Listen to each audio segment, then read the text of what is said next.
Welcome to the Shiny New Object podcast. My name is Tom Ollerton, and this is a podcast about marketing technology, where every week I interview a fascinating person from the world of advertising and marketing to get them to talk about a bit of technology that's really floating their boat. Before I introduce you to Justin Cooke, I'm going to say a quick thank you to Platform 360 who are hosting this podcast. Check those guys out. But this is the big one. This is the interview that I've been waiting to do for a long time. My friend and advisor, Justin Cooke, he is the Vice Chair of UNICEF. Could you do our listeners a bit of a favour, Justin, and in a couple of minutes tell them how you've ended up in such a lauded position in the marketing community? I thank you, Tom, for that introduction. I've been in the world of marketing, and more specifically digital marketing, I guess, for 21 years, something like that. I started out working for other people, the BBC, Universal Music, before founding my web agency, where I was building websites for people, and did that for a long time through the dot-com bubble, the global economic crisis, grew that to be a firm straddling several continents. Highlights for me along the way were winning big global accounts like American Express and BP. And then basically kind of in 2012, I decided that to kind of go faster, the best thing to do would be to kind of join and get on a bigger bus. And I sold the business to WPP. And then for 3 years I stayed there before coming out and joining a tech venture capital firm called North Zone as a venture partner, becoming a non-exec director of a large social learning platform called FutureLearn, and making a number of different investments in various sort of early stage businesses across the world of marketing and technology. And then last year I got a call from a headhunter, and they said, we've got this opportunity at UNICEF. Would you be interested? And I said, yeah, absolutely. If they're interested in me, I'm interested in them. I was very clear about what I thought my strengths were. And then I went through probably the most formal process I've ever been through in my life. Why was it so formal? They were being very professional about, the appointment. I basically had to write a letter and then sort of go through several rounds of interviews, and then finally had a panel interview with some members of the current board and the executive, and really enjoyed that conversation. And what does a vice chair do? Well, there are kind of several sort of levels, I guess, to it. At kind of the most basic level, there are some sort of governance and fiduciary kind of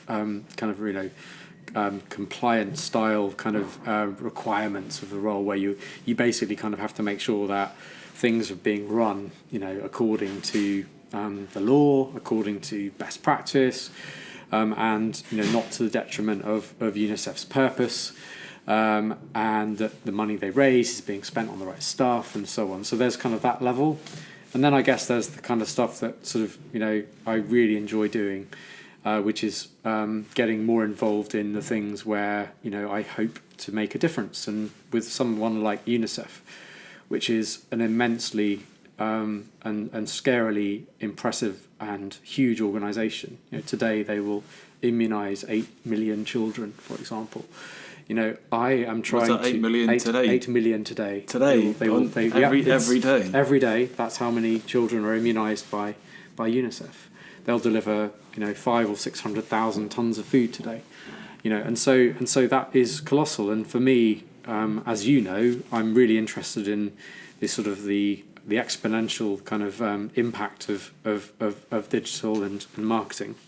And so being able to kind of apply some of that experience and expertise to an organisation like UNICEF, and hopefully just move the needle a couple of notches, whether that's efficiency or effectiveness, will have a big impact. And that's the sort of stuff I'm getting involved with in a more specific way. So something that really confuses me about you. Like, we're not going to go into too much detail about what we're working on at this point in that's time. Fine. But you're a chairman of Platform 360. Yes, that's right. Yeah.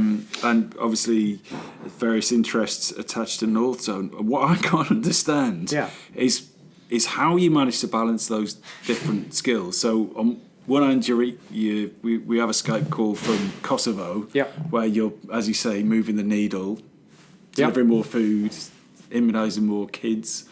So how do you balance that? How do you not just go, piss off, Tom Ollerton, I've got lives to save or the world to change? How do you strike that balance between obviously doing something that has such an impact versus something which is fundamentally just marketing technology?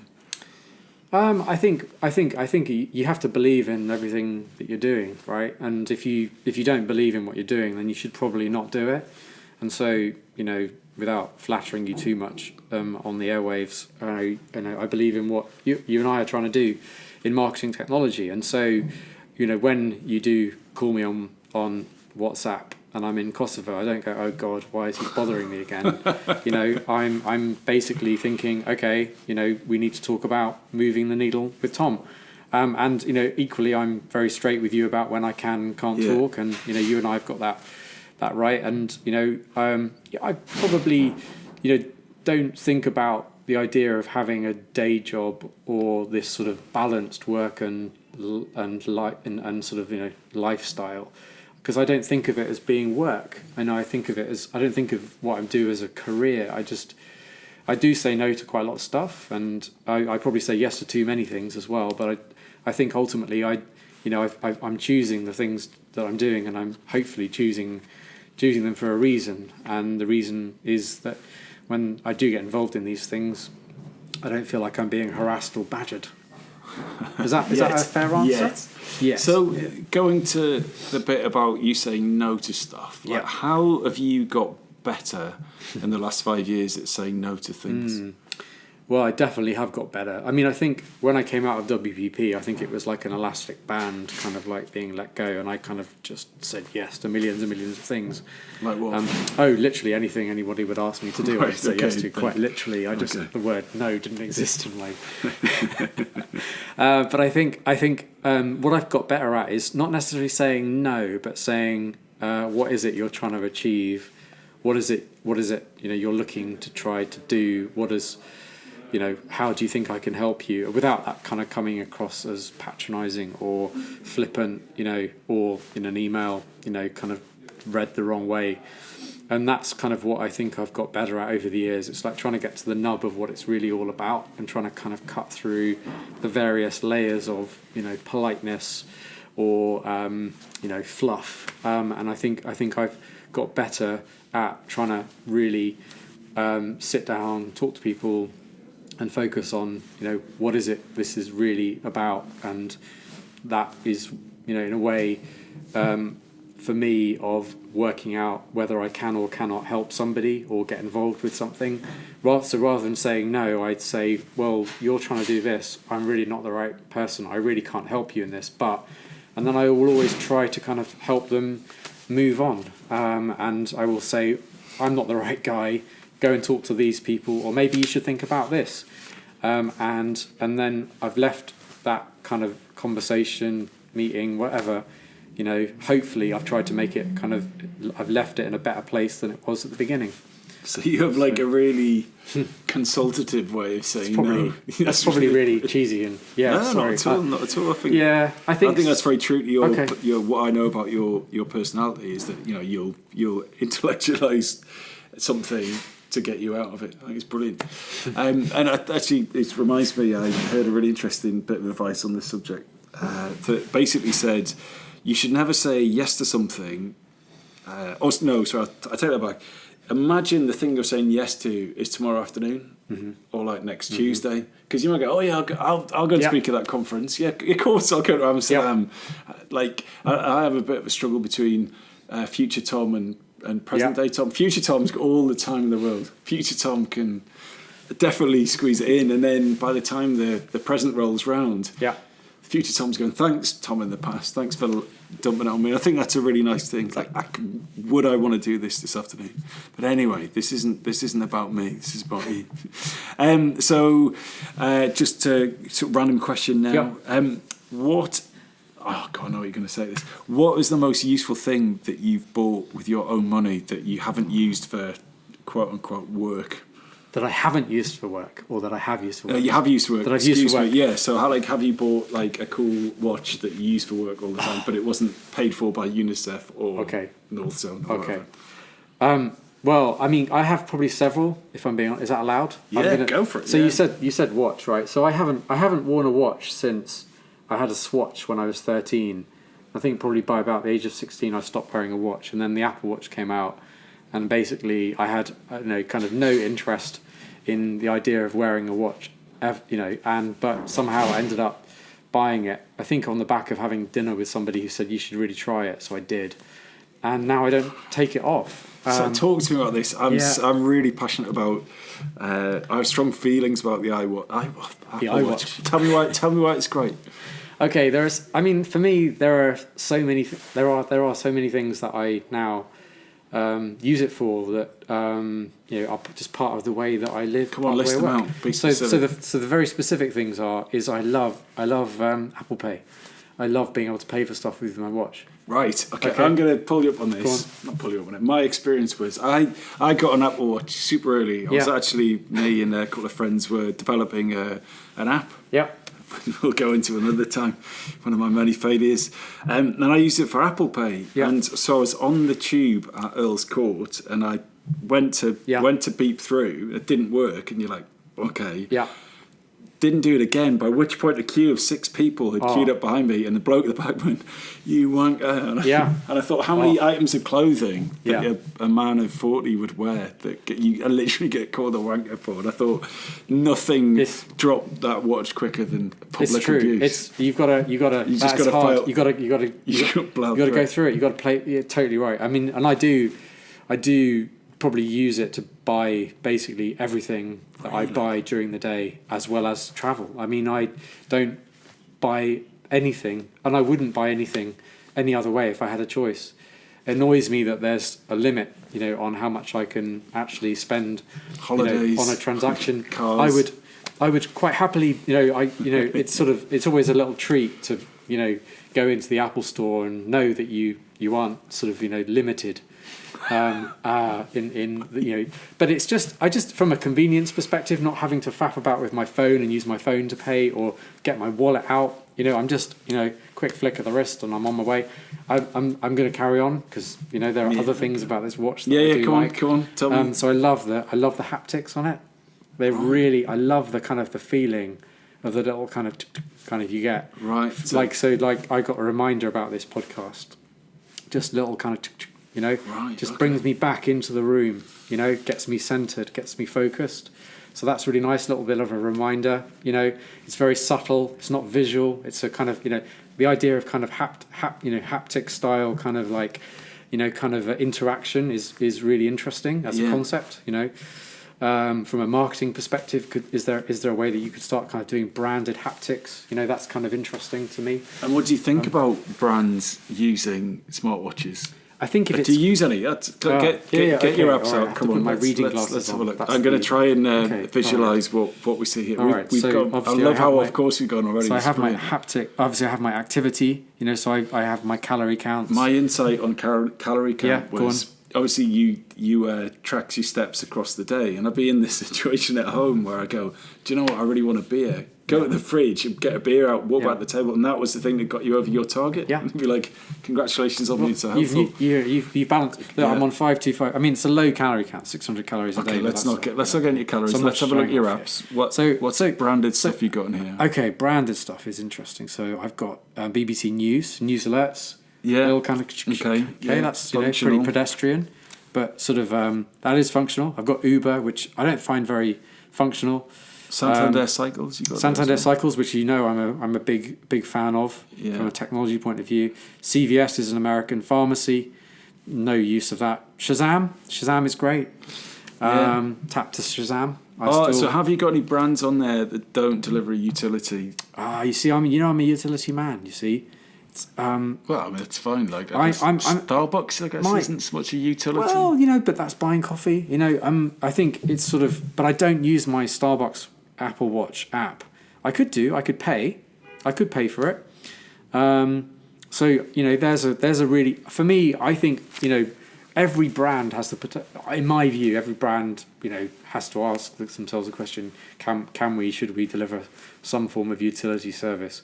So I would sort of if it was well thought through, then I think things like my wife takes the mickey out of me because I'm a big fan of EasyJet as well, so I have the EasyJet app on here, and I will kind of check in on my watch, which is kind of cool because I faff about with my phone, and sometimes I find it really hard to find my boarding pass on my phone and stuff, and I get myself into a bit of a panic. And whereas if I just I can just do that and just do that. I'm in. You see, so before we had this chat, you said that your shiny new bit of object was partnerships. God, I'm really sorry. Your shiny new object is shiny objects. No, I didn't at all. This is the unscripted nature of this podcast. Is that we found your. We have. We're going to stay on this. We're going to stay on it. Okay, we're going to jump around a bit. Yeah. So just a bit of a story. The one thing that one of the many ideas that I was excited about while I was the innovation director of We Are Social was we had this idea to make a social listening app. Right. So if your social sentiment score tumbled drastically, you get an alert and like flash bright red, and it'd be like the hashtag, I don't know, whatever sweatshop or whatever brand it was. But if it was really positive, like one of your influencers or whatever. Yeah. And, so it would be an early warning system for the panicky brand manager. Did it get made? They didn't. But it's interesting. You know this running an agency. There's every sort of new shiny object. Yeah. Shiny new object gets its season. Yeah. Some last more than others. But the smartwatch season was very, very brief. I mean, voice tech is kind of running, yes. chatbots. But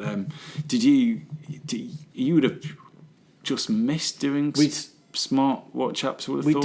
We did one for National Rail inquiries for National Rail. That was one we did. That was the last one. Wow! Sort of, you built that? Yeah. Blimey! Yeah. Did that work? Yeah, it did. It was perfect. Yeah, it was. The National Rail can't. I loved what we did with them, but the sad thing is they've not really invested since. So without sort of going into too much detail, the site is the site that we built for them. The app that is still on the App Store is the app we built for them, and that's we're talking 5, 6, 7, 8 years ago, and it was brilliant, for its time, but it hasn't moved on, and obviously the world has changed twice since then. And so why is that? Why is it that brands often get shown the future by their agencies and their suppliers, and they will kind of dip their toe in the water? And then won't develop it, So, for example, we did stuff at We Are Social for some brands, and actually doing business transformation, but yet they don't take it any further. Why is that in your experience? Well, I think in the olden days, and by the olden days, you mean sort of 2014, the early sort of 21st century, sort of 2008 onwards, I guess. Yeah, I was probably. Brands were still kind of getting their head around the idea of kind of almost being this sort of always on kind of sort of the idea of kind of sort of moving away from big kind of campaigns that started and finished, and alongside that how you delivered stuff in a more sort of iterative fashion. And I think we got some of our accounts and clients kind of either into that, or when they arrived with us they were already very much kind of focused on it. I think all of the successful businesses I work with now have that just down pat, and you look at those that are doing that well, and there's a new app release every week, and there's a rhythm, and there's feedback, and there's data analysis, and then new features are developed or whatever, and campaigns are tweaked and so on and so forth. And I think they're the brands clearly going to survive because they're completely kind of and I think for whatever reason, and I can only kind of guess, because I've obviously not involved with them anymore, but those guys basically kind of moved out of that when they were with us. We had this kind of great kind of release strategy, and we were continually incrementally improving, and we were iterating and so on. Whereas there's a reason that's probably economic or political or some other thing that has meant that they're no longer. And I think that for me that's just the way you have to operate in today's world. Clearly. And are you helping UNICEF with that? Yeah, trying to. I think it's I was very clear with them about what I thought I could bring to the table, and that for me, I would only be useful to them if they were really bought into the idea of trying to change and realise that sort of opportunity. And they are, you used the word already, they are kind of very focused on business transformation, digital transformation, whatever you want to kind of call it. Do they have an Apple Watch app? They don't have an Apple Watch app. And if they did, what would it do? I'm putting you on the spot here. Provide a utility? So I think what I would like UNICEF to do is to help their supporters have a deeper and more direct kind of relationship with the UNICEF causes. So for me, the watch would somehow bring you some form of kind of connection between the investment you're making of your time or your money and the outcome of that, and that could be through you following a project or initiative or an individual in some way which was safe, but gave you a real sense of kind of an emotional connection through the device. So that's what I would think. So the watch could do. The watch app could do. Slightly random question. Mm-hmm. Insofar as your role as vice chair at UNICEF, what have been your biggest work failures up to this point that have set you up for success for the work you're doing with UNICEF? So my failures elsewhere before. Yes. Okay. And we can go right back to your 20 odd years in. So I think one of the things, it's a very easy thing to say, but it's sometimes gets missed. And I think over the years I have had this sort of, basically kind of drummed into me, and that is being really clear about what success looks like.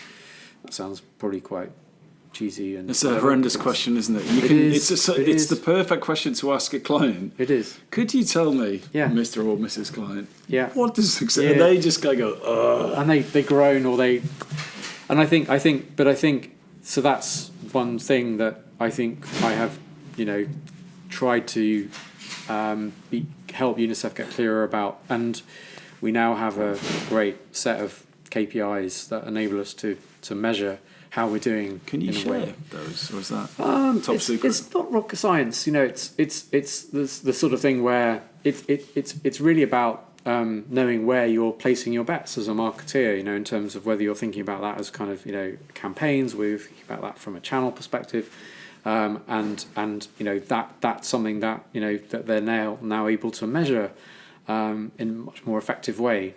So whether that's looking at particular channels in digital, or whether it's weighing up the return on investment, and comparing that between an activity that's going on in the real world, like events or corporate partnerships, and comparing that to, say, direct marketing and sort of fundraising using direct marketing techniques. And so how are you bringing innovation into the role? So obviously your shiny new object is Apple Watches, which we've discovered. And that's a great question. And I know that you've been at the forefront of digital, heading up an agency. So as an innovation person or an innovation enthusiast, you're like, look at the shiny new thing. Look at this is cool. Like, should we throw ourselves into chatbots or voice, or should we be doing a VR UNICEF experience? And you guys may have done all of those things. So how do you temper your obvious excitement around marketing innovation with the day-to-day delivering of revenue, essentially? Yeah, no, that's a great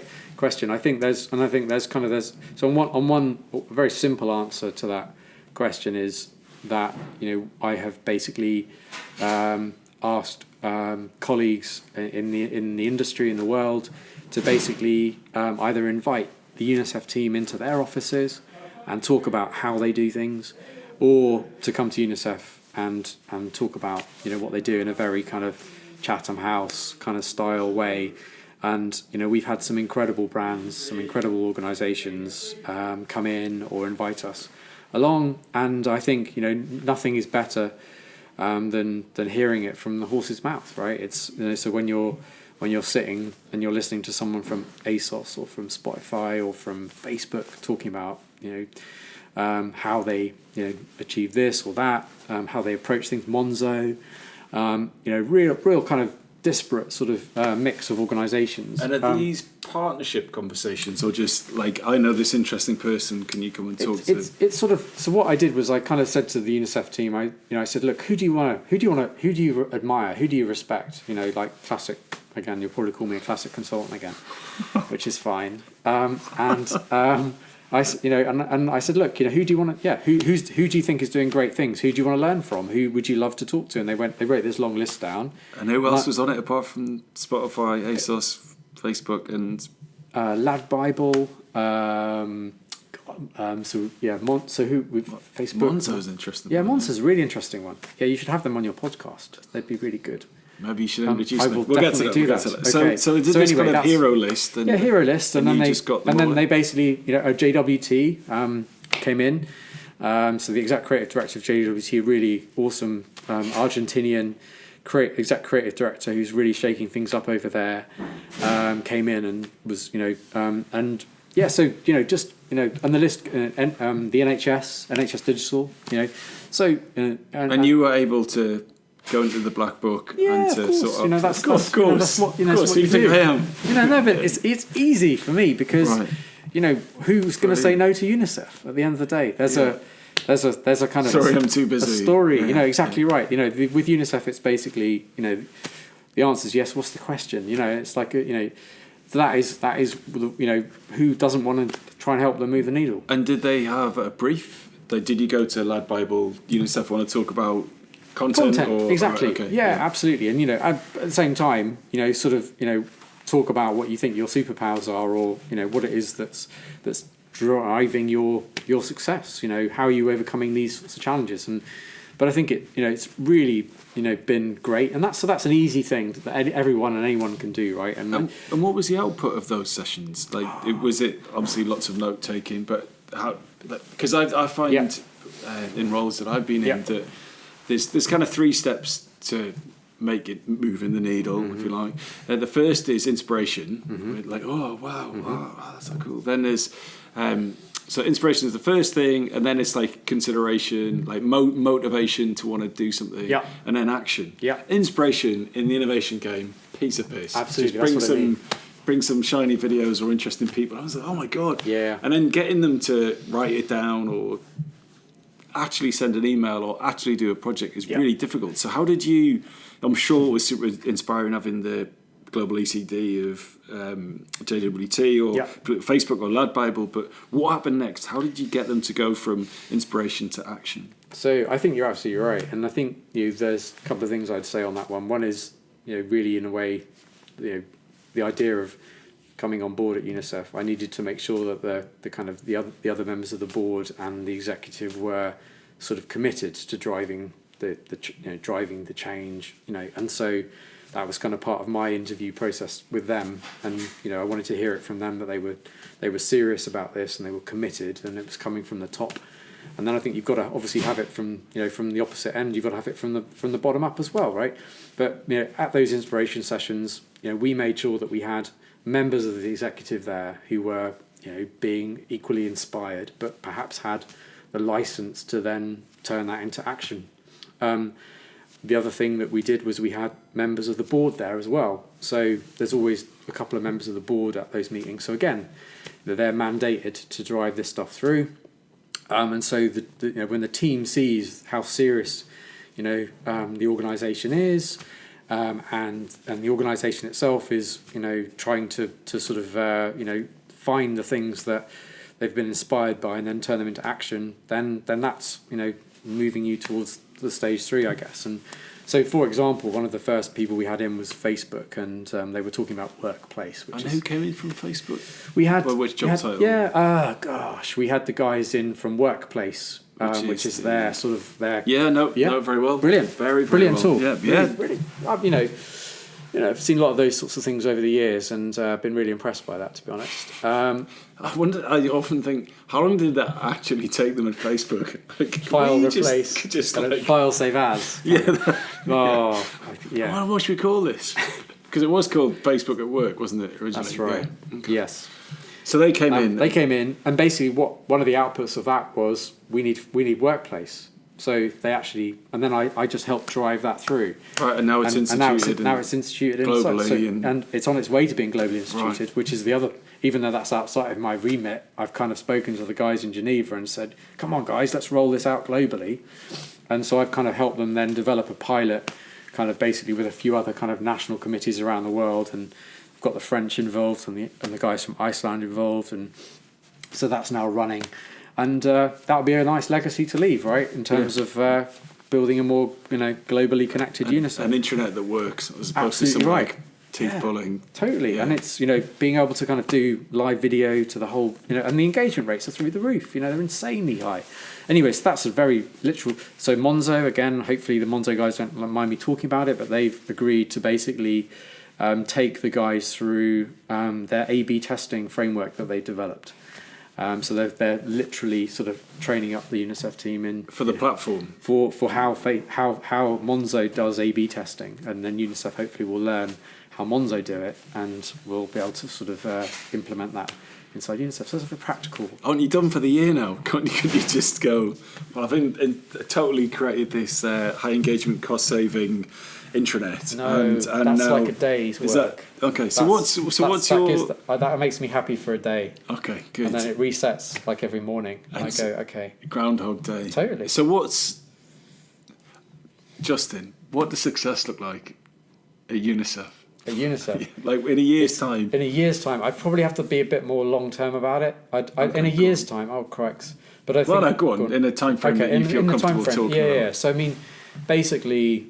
So UNICEF this year is quite an interesting year for them, because this is the year that they've raised the most amount of money ever in their 70-year history. So that's pretty good. And secondly, this is also the first year where they've ever raised more money from individuals and from companies than from governments. So that's for me a kind of a real moment in their history.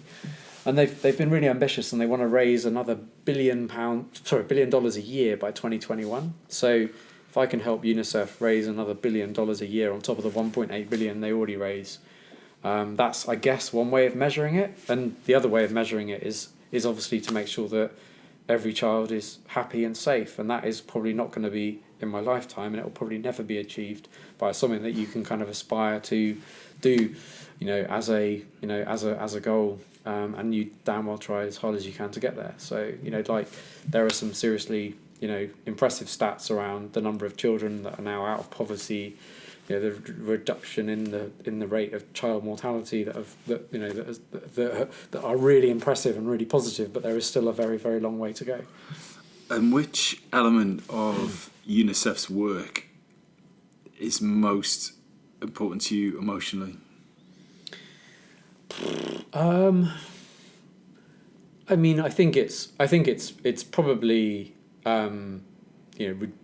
Ultimately, it's there's still a kind of an awfully binary life or death thing that goes on. So, the idea of reducing the number of reducing the rate of child mortality, and then I probably would say the other thing that really excites me and is around the commitment to ensure that every child gets an education as well. And I think about how lucky I was to have an education, and what how I've benefited from that, and it's given me the resources to try to make a life for myself and my family, and I want to give that gift to the millions and millions of children around the world that don't have that, right? So, and that's going to be achieved at various levels, from school in a box packages which arrive into villages, to training up another 68.8 million teachers by the year 2030. So there's all sorts of ways of looking at it, convincing governments to spend more of their international aid on education, because only 2% of international aid is spent on it at the moment, which is kind of mad. So yeah, I'd probably say those two things. So Facebook talk a lot about the next billion people that come online. And when we had Simon Kemp sat in the seat you're sitting in a little while ago. Honoured. And he talks a lot about the next billion people online. We had a little bit of an argument about this, but I think he won in fairness. But his thing is around the next billion people online will be using a voice-driven internet. Obviously, where there's illiteracy, but if you've got a smartphone that can handle the bandwidth and you can just talk to it, you put those two things together, and obviously, in the same way that the East didn't they didn't kind of graduate or get on the internet using a laptop, they just kind of went straight to mobile. Like Simon's view, I think it's probably right, is that the next billion people on the internet will go straight to voice. And so I'll put you on the spot here a bit, but how do you think UNICEF are going to take advantage of that? Or is that going to be a nightmare for them? You mean using voice, or just generally? Yeah, well, the voice-based internet. If you've got most charities, in my experience, tend to be not the most technologically advanced or well-funded. I mean, so UNICEF might be slightly different in both of those categories, but having a marketer at a massive global company is still going to struggle with how to use voice, because the skill sets we've developed in the last 20 years are kind of very much a GUI, digital, mouse, touchscreen interface, whereas voice is completely different. So what kind of challenges is that going to present to you, or opportunities to UNICEF? Well, I think, there's lots of work to be done at UNICEF. I think one of the things that generally should apply to all brands when they think about this sort of stuff is, they need to kind of have some sort of like some rules of engagement around, how they approach, innovation / disruptive technologies. And UNICEF has developed, some really sound principles, which are not rocket science, but they're pretty sound, around how they go about thinking about, things like voice. And, those, one principle is that they don't develop these products or services or responses to this sort of stuff, in East London. They develop them, locally, in Central Africa. Right. That's a very obvious thing to do. It's like, who are we to say how we develop the product or service for the Ivory Coast? And I think that's, or in a disaster, situation. So I think having those sorts of principles is a really good sort of way of approaching it.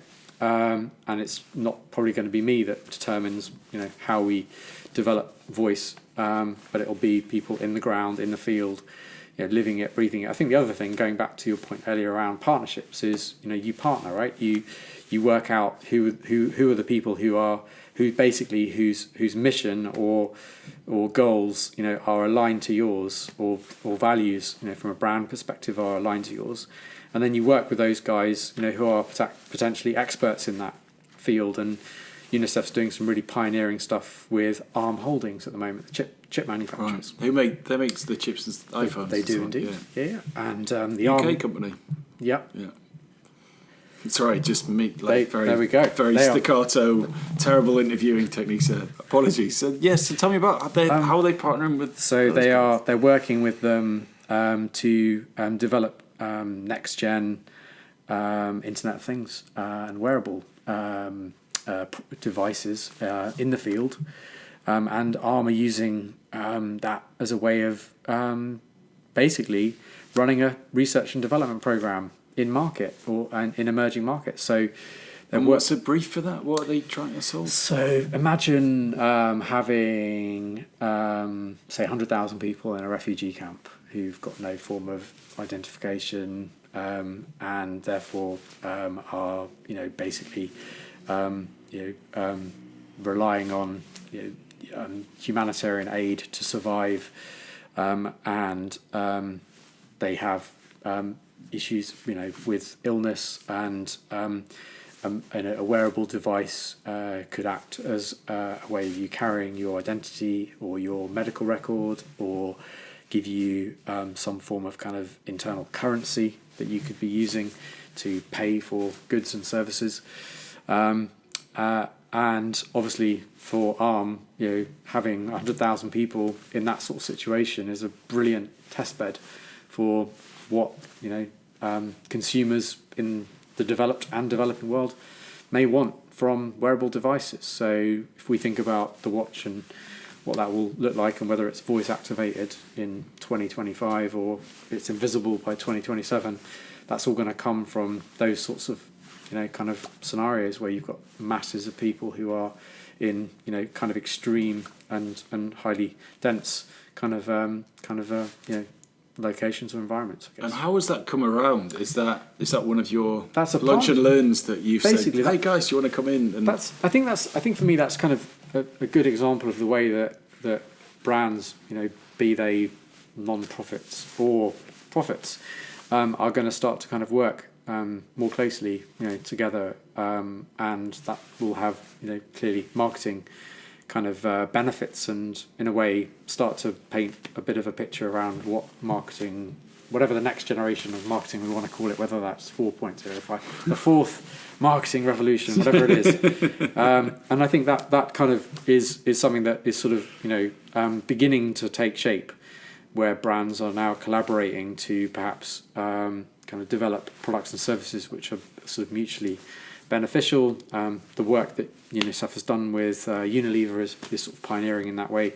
Very physical at the moment. I'm really keen to sort of see how we move it into being more of a digital type product or service. But and for someone who hasn't seen any of that, can you just talk? Yeah, through? So we all know about Domestos, right? It's in a bottle, and inside that bottle is mainly water. 90-something% of what's in that bottle is water. And those bottles are heavy when they're full of water, and they're quite difficult to distribute. And obviously, heavier item is, more costly it is to distribute.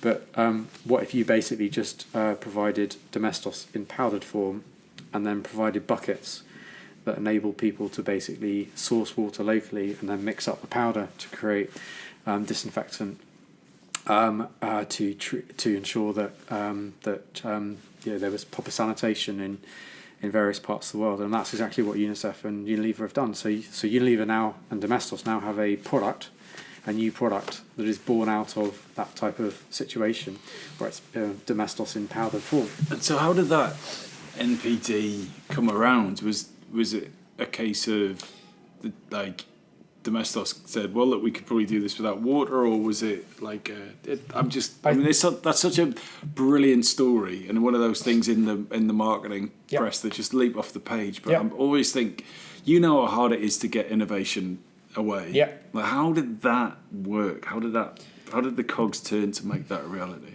I can only tell you the story. I can't tell you the background behind the story, but I can tell you about the way that it kind of works now, which is, you basically, you're really clear and explicit about kind of what your causes are, what problems you're trying to solve, right? Be that either side, the brand, and or the organisation, and you basically go, where do these things cross over? Where are we aligned? Where is there overlap? And then you basically kind of work together to solve those problems by effectively trying to harness your collective strengths and assets, right? And I think I see that happening in UNICEF, where that type of approach, to partnership is what's, driving that sort of innovation. And, here we're talking about, the fact that poor sanitation is the biggest killer of children under 5, right? That's not a thing that you can kind of shy away from. And you have many, many tens of thousands of people who are very driven about solving that. And that's a pretty interesting thing to bring to the table when you have a conversation with Unilever. About how they can partner together to solve something and develop a new product. So I think that's kind of how it happens. So, is there anything that you are working on now, a partnership or otherwise, that listeners of this podcast could help you with? Is there a problem that you're trying to solve for UNICEF, where someone listening to this could go, do you know what? I know just the person. Well, I mean, I think it's there are many. I mean, I think I've talked about education briefly already. So I think anything to do with helping ensure that every child in the world gets an education. I think that for me, particularly your listeners, I'm kind of interested in the moment around security and safety online. I think that's a really big thing, and I don't think it's, with great respect to all of the different organisations involved at the moment, being tackled at kind of a global level. And I think that's the way that you have to solve these sorts of things, rather than trying to sort of tackle them at a kind of a local level. And I sort of, would look to the brands that are kind of able to kind of operate at scale, to help solve that problem. I think that that clearly, what UNICEF is brilliant at is delivering, humanitarian development aid. If there's any ways that people listening can come up with ways that they think that can be delivered in a more efficient and effective way, then great. So it's just looking at that whole end-to-end kind of how do you do it, and obviously raising money. How do you raise money? How do you raise more money, and raise that money more efficiently? And I guess the last thing probably would be advocacy and helping UNICEF tell the story about what it does better and getting people more engaged in that. And I don't think they necessarily do that in the best way they can yet. I think there's still quite a lot of work to be done there in terms of how UNICEF talks about itself. It's still quite, because it's a large organisation, it needs to learn how to be a bit more agile, a bit more free and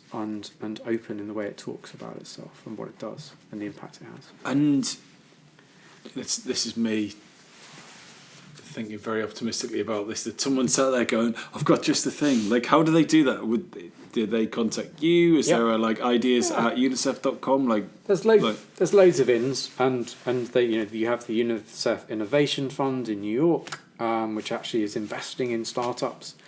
You've got the UNICEF. Tell me about that. Tell me about the innovation. Yeah, so that's so they've raised just over $10 million, and they're basically they go out to private individuals to raise. Yeah, they've gone to help people set up startups to help solve the problems you mentioned. That's it. Yeah, and you can go on the UNICEF Innovation website and see all of the different projects that they're backing. Again, there's a sort of, they're not investing in Western-based startups. They're investing in startups that are in kind of the non-UNICEF national committee offices. So in the field, basically, startups is what they're investing in. So across Africa, across parts of Asia, parts of South America. Things? Yeah, things like things to do with kind of Internet of Things. Things about using drones to deliver blood test results more quickly in remote areas, because the faster you can find out whether a child has HIV or not, the faster you can save their life. And telecommunications, providing free telecommunications, because in a sense, if you put in the infrastructure for telecommunications, the cost is almost zero once you put the infrastructure in. So, building out, kind of connectivity, data connectivity. So there's a whole raft of different sort of projects, initiatives going on that they've invested in so far. So we've got about 10 minutes or so left before your monstrous commute back home. So just to kind of reframe this slightly, in terms of your career so far, not that you call it a career, what has been your best investment of time, energy, or money? What is the thing that's really paid off? I think there's probably various things. I think the one that probably comes to mind at the moment is a good while back. I went back to school. Someone told me about a course that was being run at the London Business School, which is all about how to run a creative business. And this is at which point in your... Oh gosh, probably 2006 maybe. So pre-WPP. Yeah, okay. Definitely. And you're running a creative business. Yeah, I was running a creative business. And you did a course. I did how to run a creative business at London Business School. And that's a for a leader of a business, Yeah. there's quite a lot of ego there you had to get around. Yeah. Not that I think you're an egocentric person, not at all, but I would have thought by the time Fortune Cookie was the size it was, you should be giving that course. Yeah. So what did you go through to come to that realization? I think most of the time I've learned most of the time I come across as relatively humble. I don't believe in I try hard not to think about ego and I don't talk about myself unless someone asks me about myself, and I'll talk to anybody and whatever. And so I've never thought of myself as being beyond learning and enjoying a conversation and learning from every conversation I ever have. I've never been beyond asking for help or advice, and I think that's something that's just now part of my nature. And so I never there was probably a little bit of kind of just going, okay, well, I'm gonna throw myself out there, and so what, I've got loads to learn. I don't know what I don't know, and I did kind of get quite into this idea of the fact that I wanted to kind of unlock the unknown unknowns, and part of my mission is to kind of get to a point where I kind of get hopefully to the answer at some point where the known knowns are what I do know. So what did you? So that was the biggest and best investment that you've made in your time and your money. So what did you get from that? What did you learn that changed everything?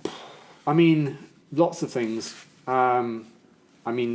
Practically, there was some discipline and rigor around having to sort of write, a business plan that was 5 years, not just an annual budget, and that was really hard. It was like extracting hen's teeth, and harder because the business was already running. It wasn't like, we're going to start this business, from scratch sort of thing. And having people critique you and kick the tires on you and what you're trying to do, was really valuable. And listening to their advice. And who were you getting advice from? It was one of the professors from the business school, and then a whole series of experts from the world of creative business who would come in and basically do. It's like a mini MBA, I suppose, or mini creative MBA. It was great, and basically we wrote that first business plan, and we basically we probably hit year 5 after about year 2.5, so we then had to rewrite it for the next 5 years, and then we did that again, and it was just a simple exercise of when you know where you're going. So this is interesting. In all of our conversations we've had about my business that we're not going to go into, you've never mentioned writing a business plan. Well, not even hinted at it. Why? So do you think it's different, something that startups don't have to do, or is it something that only more established businesses should do? I think the word business plan can mean many different things to different people. And for me, I think you and I know the things that are what we have to do and what we have to hit. Like, we've tried to sort of identify what those things are. We haven't written a long-winded document that describes in immense detail how you're going to do that, because in a way it's better for you at the moment, in my view, to focus on hitting those, and it doesn't really matter at the moment. You've got to work out how the best way is of you achieving those things. So do you go under it, over it, through it? Do you smash it down? You're working that out, but you know where you need to be. So that's the most important thing for you. So where your business plan right now is probably 3 things. And we hit one of those targets last week. We did indeed. Well, we're talking in very broad terms here about something that no one knows anyone about. So I'm gonna have to yank it back. Because sorry. No, not at all.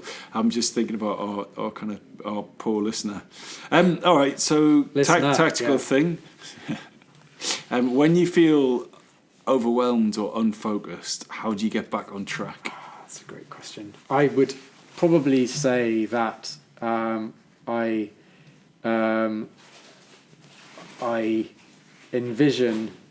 try to envision the outcome or goal of the thing I'm nervous or unfocused about, to get myself centered. So what am I stressed or frustrated about? What am I unfocused about? And I try to I'm afraid it's the whole, what's the end game, what's the output, what's the goal, where do I want to be? And then I then work backwards from how to get there, and that gives me my focus.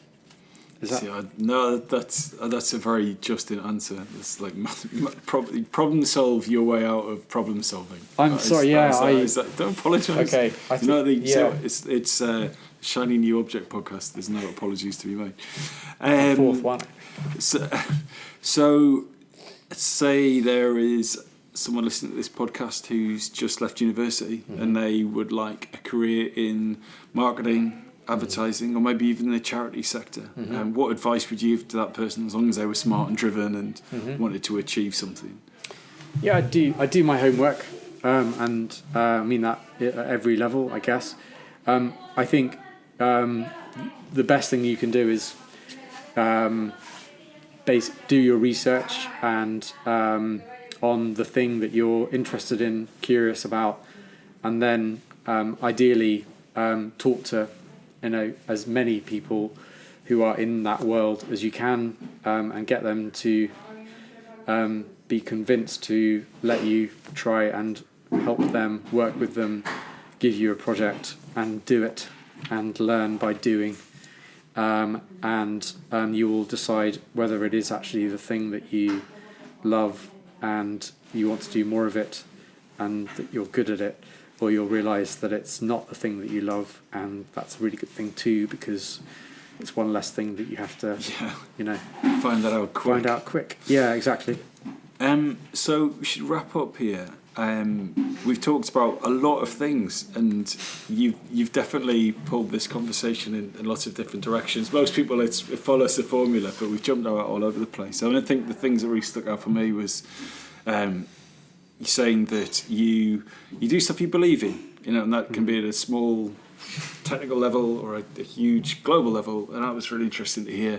And thanks for going into so much detail about UNICEF and the things that you're emotional about, and showing us kind of behind the curtain for some of the partnerships and how you leverage your network to inspire them to actually bring about change, which is fantastic. And I think that partnerships is something that I'd not really thought about, and it's great to see you making that happen. Slightly less excited about your view of smartwatches, but we can agree or disagree.